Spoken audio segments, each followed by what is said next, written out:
皆さんこんにちは。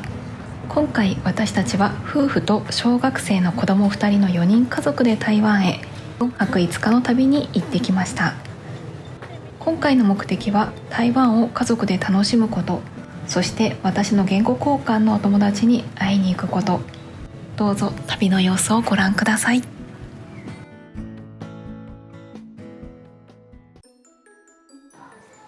こは、空港です。空港です。着きました。行きましょう。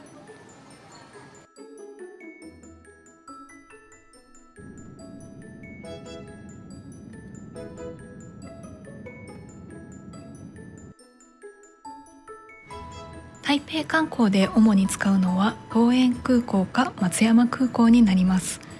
今回私たちはスクートを利用して桃園空港に到着しました。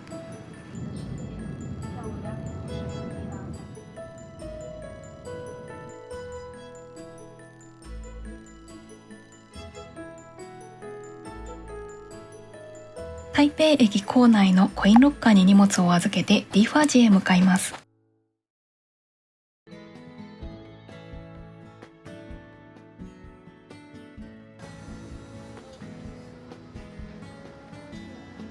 目的地は娘が楽しみにしていたかき氷屋さん。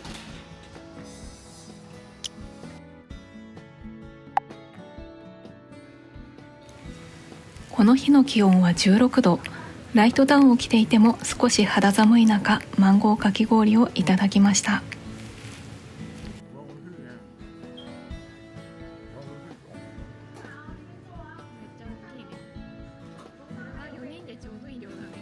私たちが訪れたのは3月下旬。台湾は暖かいという印象でしたが、この日はひんやりします。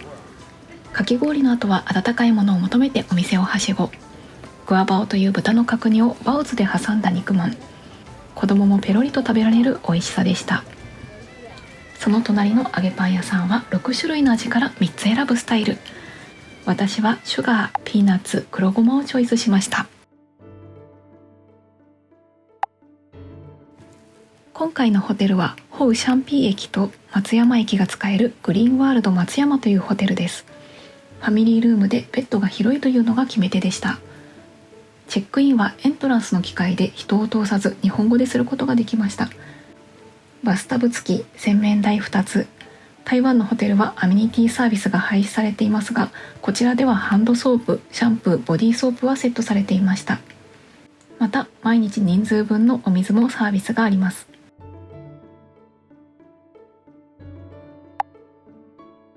荷物を置いてホテル近くのローカルなお店へ入りました。注文用紙をもらいます。先に飛び込んできた大量の漢字。日本語メニューはないので解読します。真ん中には1人140元以上注文することとあり、よく見ると店内に禁止事項がいろいろ貼られていました。テーブルゲーム、麻雀、喧嘩、飲酒禁止。この時点でなんだか日本とは異なる雰囲気を味わえます。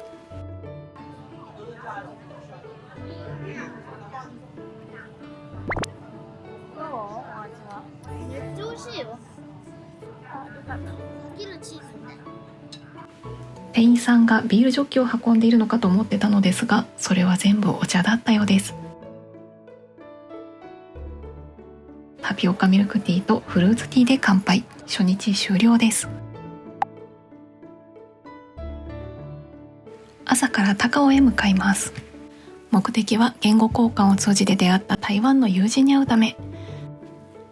まずは台北駅で高速鉄道の予約表をチケットに引き換えます。日本にいる間にクルックというサイトで人数分の日付と時間を確保していたのですが、座席の確定は窓口でその予約表とパスポートを提示して決定します。出発2時間前に窓口へ行ったのですが、前の人たちの話す内容で嫌な予感がしていました。なんとすでにまとまった席はないと言われ、結果は家族全員バラバラの3人席の真ん中。車両まで分かれています。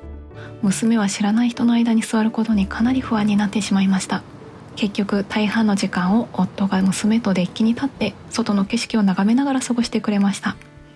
目的地の芸術特区までは高速鉄道終点のズオイン駅から赤いラインの電車でメイリーダオへ。メイリーダオでオレンジラインへ乗り換え浜新駅へ向かいます。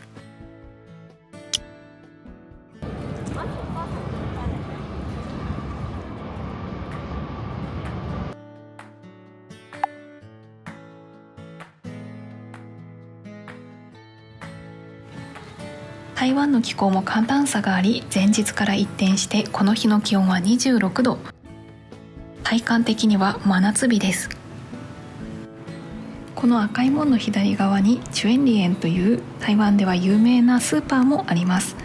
私たちはここでお茶やアイスを買いました。芸術特区の周りにはライトレールと呼ばれる路面電車がゆったりと走っています。この芸術特区は海辺に面した場所のため、電車に乗ると気持ちのいい景色が見えるそうです。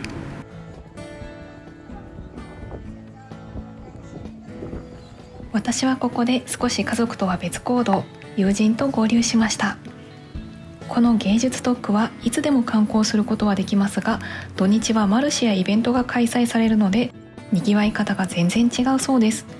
友人からは来るなら土日がおすすめとのことで、今回は土曜日に来たのですが、周りには音楽が流れ、フリマのようにたくさんの露店が並んでとても賑やかでした。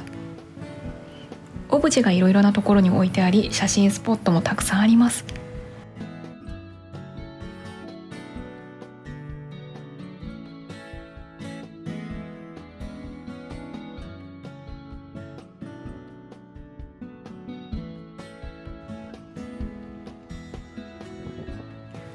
この広場ではたくさんの方がたこ揚げをしていました。台湾の方はたこ揚げといえばこの芸術特区の広場を思い出すのだそう。日本でたこ揚げといえばお正月をイメージするので、また文化の違いを感じます。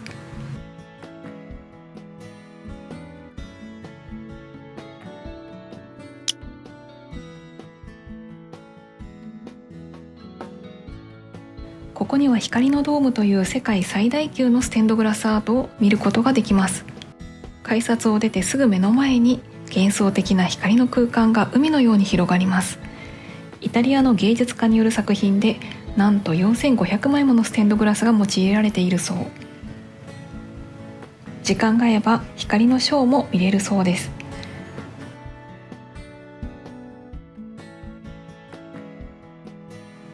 そして増院駅に戻ってきました。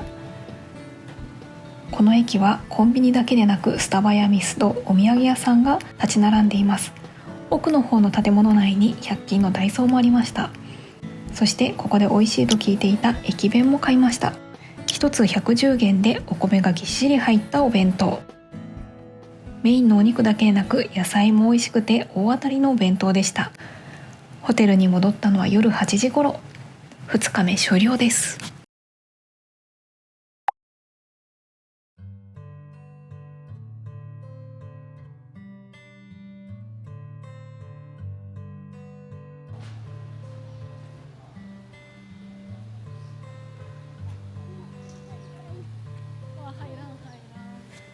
3日目、朝から向かったのは龍山寺。龍山寺駅を出るとすぐに噴水のある広場が広がり、朝からとても爽やかな気分になりました。広場から道なりに少し進むとお寺が見えてきます。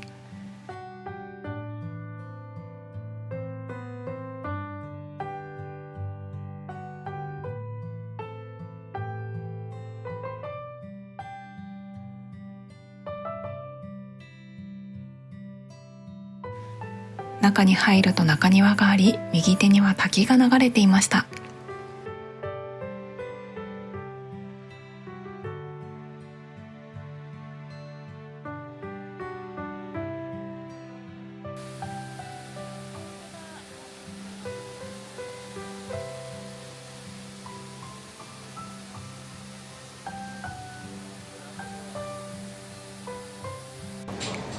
18世紀に建てられたこのお寺は信仰の中心地として繁栄した場所で、鮮やかな彫刻、お祈りの様子など台湾の文化と宗教文化を味わえます。占いはポエという赤い半月型の木片を使い、誰でもすることができます。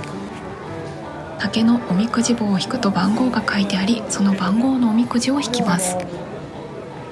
さすが有名な観光スポットとあり、朝からとてもにぎわっていました。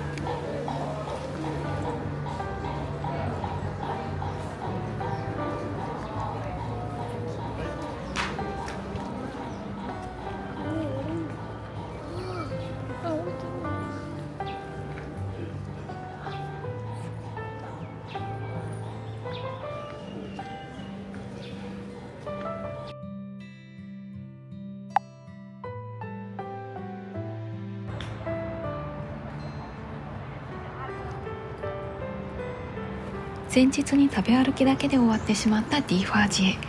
今度は街をブラブラしながら買い物をしに向かおうと思ったのですが、駅を出てすぐのところにちょうど公園がありました。予定外ではありましたが、少し立ち寄って遊ぶことに。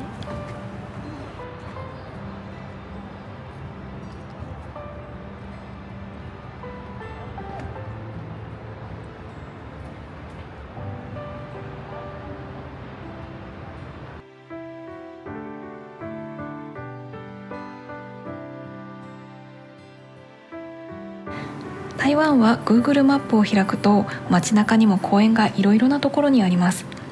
もし小さなお子様連れでしたら、ガイドブックには載っていないこうした公園に立ち寄ってみるのも楽しいと思います。たっぷり遊んで満足したところで、いざディーファージエへ向かいます。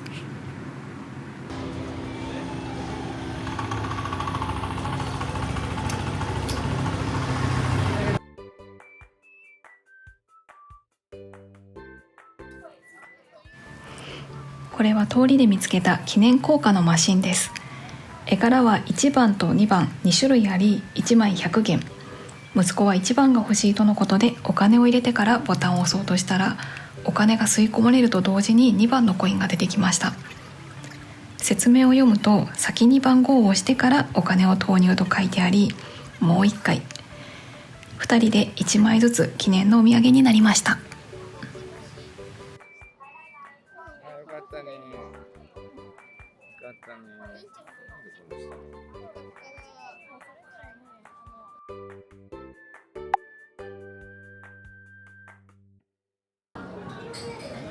お昼ご飯は小籠包が食べたくて電車で移動し、甲州小籠包というお店へ行きました。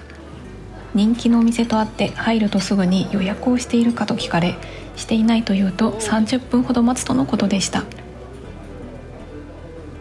お腹が減って疲れていましたが、それでも熱々の美味しいご飯を食べると疲れが一気に吹き飛びます。子供たちは特にチャーハンが美味しいとパクパク食べてました。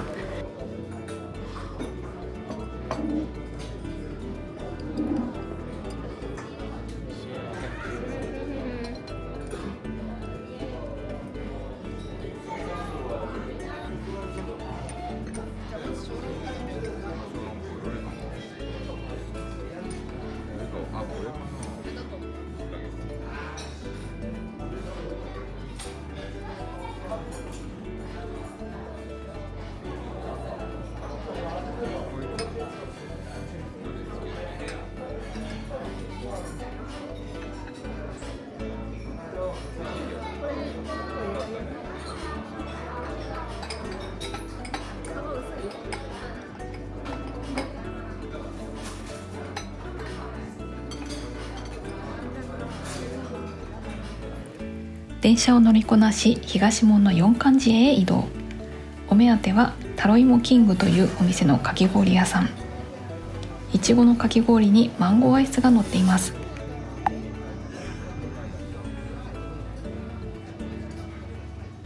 その後はライハオという雑貨屋さんに行き、娘はライトが灯るかわいい本をお土産に選びました。一度ホテルに戻って一休みしてから、夜はラフージエ夜市という夜市に行きました。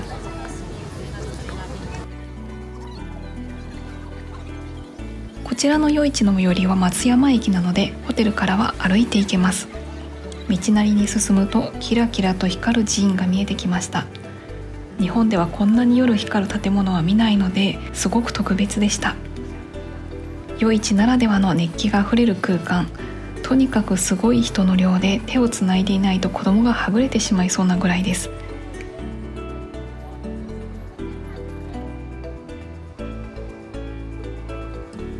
土日の週末ということもあってなのか、入り口から右通行と左通行に分かれていました。にぎわいもすごく、100店舗以上あるだろう屋台がありますが、人の流れができているので、気になったものはその場ですぐに購入するのが良さそうです。一通り見てから決めるとなると、人の流れに逆らって歩くのは難しいことと、屋台が多すぎてもう一度そのお店を見つけるのが難しいです。食べ歩きだけでなく、麺など外の小さな椅子に座って食べるようなお店もありましたが、この日はどのお店も見るからに満席状態でした。興味を持って足を止めると、どのお店の方も中国語ですが気軽に説明してくれました。ちなみに私たちは入り口近くの胡椒餅や甘いパン、グアバオの角煮まんを食べました。いちごのフルーツ飴やくるくるポテトは子どもたちに大好評でした。あっという間に本来であれば子どもたちの就寝時間が近づいており、この日はここまでです。台湾観光は電車移動が便利ではありますが、観光スポットも夜市も歩くことが多く、毎日1万歩は超えていました。大人でも足が疲れたので、子供はさらに疲れたと思います。それでも心はとても満たされ、楽しい一日でした。4日目以降は後半に続きます。